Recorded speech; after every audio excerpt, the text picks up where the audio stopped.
Bien, bonjour à toutes et à tous.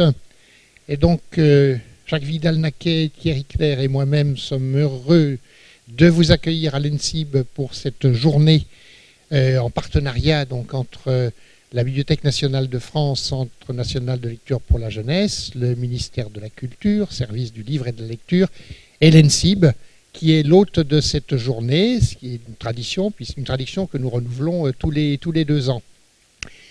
Bienvenue à l'école et bienvenue dans cet amphithéâtre.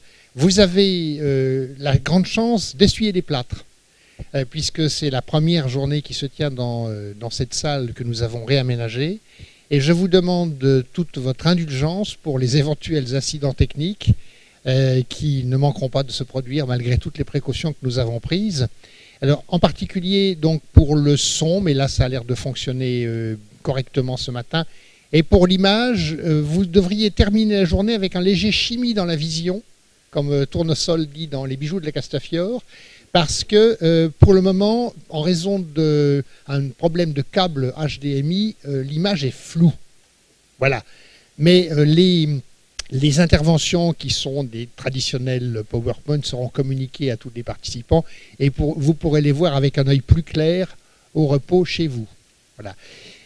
En tout cas, merci d'être venu pour cette journée que je suis très, très heureux d'ouvrir donc par ce bref mot de bienvenue. Je voulais dire que une école comme l'ENSIB, qui forme des cadres des bibliothèques, des spécialistes de la documentation, est nécessairement sensibilisée à la question de l'éveil à la lecture des tout-petits, des enfants et des jeunes. D'ailleurs, nous allons publier très prochainement dans la collection la boîte à outils de l'école en novembre, un ouvrage qui est dirigé par Colin Cidre et qui est intitulé « Faire vivre l'action culturelle et artistique en bibliothèque du tout petit au jeune adulte ».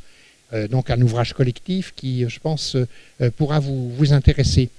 Ce qui est important pour l'ENSIB, dans la mesure où nous formons des professionnels, c'est que ces professionnels soient sensibilisés d'une part et formés à l'accueil des enfants, des jeunes et aux interrelations avec l'éducation nationale, avec le milieu scolaire pour l'éveil à la lecture, la sensibilisation à la lecture et aussi donc à l'ensemble de l'activité culturelle, l'action éducative et culturelle, en particulier à travers les actions qui sont menées par le ministère de la Culture et que vous présentera Thierry.